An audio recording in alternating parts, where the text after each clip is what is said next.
प्रश्न 3 है, मान लीजिए L एक रेखा है और P एक बिंदु है जो L पर स्थित नहीं है। P से होकर L के समानांतर एक रेखा M खींचिए। अब P को L से किसी बिंदु Q से जोड़िए। M पर कोई अन्य बिंदु R चुनिए। R से होकर PQ के समानांतर एक रेखा खींचिए।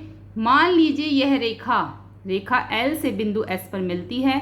समानांतर रेखाओं के इन दोनों युग्मों से क्या आकृति बनती है।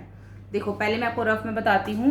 उन्होंने बोला है कि मान लीजिए एक रेखा L है, यहाँ पर हमने एक रेखा L ले ली, ठीक है। अब जो है L जो रेखा है, ये रेखा L हो गई। अब L रेखा जो है उसके ऊपर जो हमने एक बिंदु है, उसके ऊपर नहीं होना चाहिए, एक बिंदु P। मान लो हमने यहाँ पर एक बिंदु P ले लिया, ये P हो गया, जो L पर स्थित नहीं है। ये L पर स्थित नहीं है ना। P से होकर L की एक समानांतर रेखा M खींचिए। हमने एक ऐसी रेखा खींचनी है जो P से होकर निकलेगी और उस रेखा का नाम M होगा और वो L के समानांतर होगी, ठीक है। हमें ऐसे P से रेखा खींचनी है, लेकिन हमें उसके आगे क्या दे रखा है, अब P को L से किसी बिंदु Q से जोड़िए। यानी कि हमने P को जो L पे हमने यहाँ पे एक बिंदु ले लेना Q को, हमने इन दोनों को आपस में जोड़ देना है। जैसे मान लो मैंने यहाँ ले लिया ये बिंदु, ये हो गया बिंदु Q। हमने Q को P से जोड़ना है, जैसे कि हमें क्वेश्चन में बोला गया है। इसको हमने जोड़ दिया। अब M पर कोई अन्य बिंदु R चुनिए। अब जो रेखा हमने M पर खींची, ये जो हमने इसके बराबर ये रेखा खींची, यहाँ पर कह रहे कोई और अन्य बिंदु R ले लो। R ले लिया। अब पी क्यू के समांतर एक रेखा खींचिए। अब जैसे ये पी क्यू है, इसके बिल्कुल समानांतर हमें यहाँ पर एक रेखा खींचनी है। मान लीजिए यह रेखा एल से बिंदु एस पर मिलती है। जो ये रेखा है ना, ये इसके ऊपर एक बिंदु होगा ऐसे, ये उस पर मिलेगी। अब ये जो हमने इसके समानांतर रेखा बनानी है, ये किस तरीके से बनाएंगे वो हम इसमें देखते हैं, ठीक है। और हमें बताना है कि ये जो आकृति बन रही है आर पी क्यू एस, ये आकृति कौन सी है, ये भी हमें इसमें बताना है। हमें कहाँ पे ये जो बिंदु लेने हैं, बिंदु लेने के बाद ये जो बिंदु लेना है, इसको जो इसके समानांतर रेखा खींचनी है, कैसे खींचेंगे ये हम इसको देखते हैं। तो सबसे पहले हमने एक रेखा एल ले ली। अब इसके बाहर हमें एक पी लेना है। तो जैसे मान लो हमने यहाँ पर इसका एक पॉइंट पी ले लिया। रेखा एल पे कोई बिंदु क्यू लीजिए। यहाँ पर हम एक बिंदु क्यू ले लेते हैं। ये यहाँ पे हमने क्यू ले लिया। अब पी को जो है हमने क्यू से मिलाना है, तो इस तरीके से हमने इसको मिला दिया। अब क्यू को केंद्र मानकर एक चाप लगानी है हमने। यहाँ पर इसको केंद्र मानेंगे और यहाँ पे एक चाप लगाएंगे। तो क्यू को केंद्र मान के आप थोड़ी सी कंपास ओपन कीजिए और यहाँ पे एक चाप लगा देंगे, ठीक है। हमने क्यू को केंद्र मान के एक चाप लगा दी जो एल को सी पर, यानी कि यहाँ पे सी पे काट रही है, और पी पे इसको ये यहाँ पे डी पे काट रही है।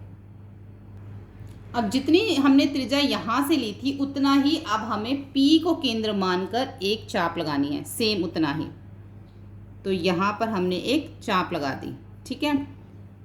अब इसको हमने पी को केंद्र मान के एक चाप लगा दी। अब हमने जो हमारा जितनी चाप हमने यहाँ से ली थी वहाँ से हमने उतनी ही वहाँ पे लगा दी।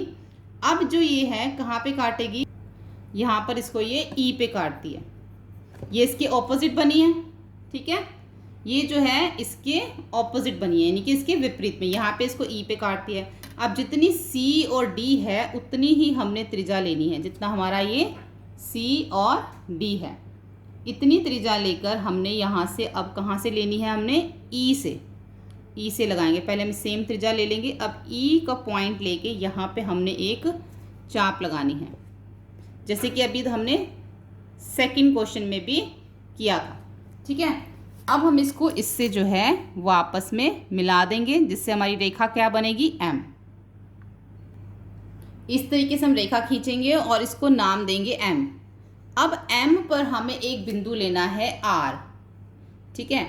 अब R से हमें पी क्यू के समानांतर रेखा यहाँ पे हमें खींचनी है, जो कि नीचे जो बिंदु है S पे वो मिलेगी।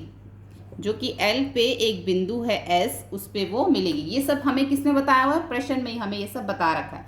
तो इसके समानांतर रेखा खींचने के लिए हम क्या करेंगे, इस पॉइंट को हम नाम देंगे F, अब जितनी त्रिज्या हमने यहाँ से ली थी उतना ही इसको हम ओपन करेंगे, उतनी ही त्रिज्या का हम R से एक चाप लगाएंगे।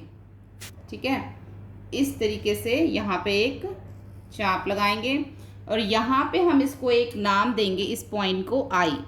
अब I से जितनी हमारी E और F है, जितनी त्रिज्या हमारी E और F है उतना ही इसको खोलेंगे और फिर हम एक चाप लगाएंगे I से, यानी कि यहाँ से देखो ये और ये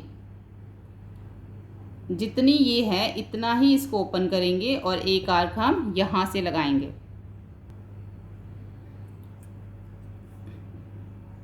यहाँ से I से अब आपने ये आर्क लगानी है।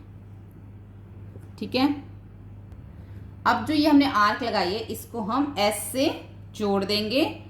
इससे हमारी जो है समानांतर रेखा बन जाएगी जो कि PQ के बराबर है। ठीक है, ये इसके समानांतर हो गई। अब ये कौन सी जो आकृति बन रही है RPQS, ये हमारी एक चतुर्भुज आकृति बन रही है। तो इसी तरीके से जो जो हमने इसमें किया है वही हम सारे इसके रचना के पदों में लिखेंगे। एक रेखा L खींचिए और इसके बाहर L खींचिए, इसके बाहर P लीजिए, रेखा L पे कोई बिंदु Q लीजिए। जैसे हमने किया वैसे लिखेंगे। P और Q को हमने मिलाया था, फिर वो लिखेंगे। Q को केंद्र मानकर एक चाप खींचिए जो कि L को C पर और PQ को D पर काटती है। P को केंद्र मानकर चरण 4 की त्रिज्या लेके एक चाप खींचिए PQ में विपरीत दिशा में जो कि PQ पर E पर काटता है। E को केंद्र मानकर CD की त्रिज्या के बराबर एक चाप खींचिए जो चरण 5 को चाप के F पर काटता है। फिर PF को मिलाइए, जैसे कि हमने यहाँ पे PF को मिलाया था और इसको आगे बढ़ाया था। फिर हम एक PF को मिलाइए, इससे दोनों दिशा में बढ़ाइए, वो क्या होगी, अभिष्ट रेखा प्राप्त होगी। M पर कोई बिंदु R लीजिए। फिर ये हमने जो बढ़ाई थी इसको हमने M का नाम लिया था, फिर M पे बिंदु R लीजिए। फिर R से होकर जाते हुए PQ जो है समानांतर RS रेखा खींचिए। देखो आप इस तरीके से भी लिख सकते हो, फिर आप ऐसे जैसे मैंने किसको किया है वैसे लिखिए कि M पर रेखा बिंदु R लीजिए। फिर R को केंद्र मानकर एक चाप लगानी, लिखेंगे हम R को केंद्र मानकर त्रिज्या P के बराबर, ये जो हमारा है त्रिज्या P के बराबर चाप लगाइए। फिर I को केंद्र मानकर त्रिज्या EF की त्रिज्या लेकर एक चाप लगाइए जो कि बिंदु J पर काटता है, ऐसे लिखेंगे जो कि बिंदु J पर काटता है। और फिर हमारा जो है हम R और S को आपस में मिलाएंगे। इस तरीके से PQ जो है वो समानांतर बन जाएगा RS के। ठीक है, और आकृति क्या बनेगी, RPQS जो है वो हमारी एक चतुर्भुज की आकृति है। ठीक है, तो यहाँ पर हमारी जो प्रश्नावली है 10.1 वो हमारी कंप्लीट हो जाती है। होपफुली आपको ये वीडियो हेल्पफुल लगा। वीडियो हेल्पफुल लगे तो please like, share and subscribe करें। Thank you.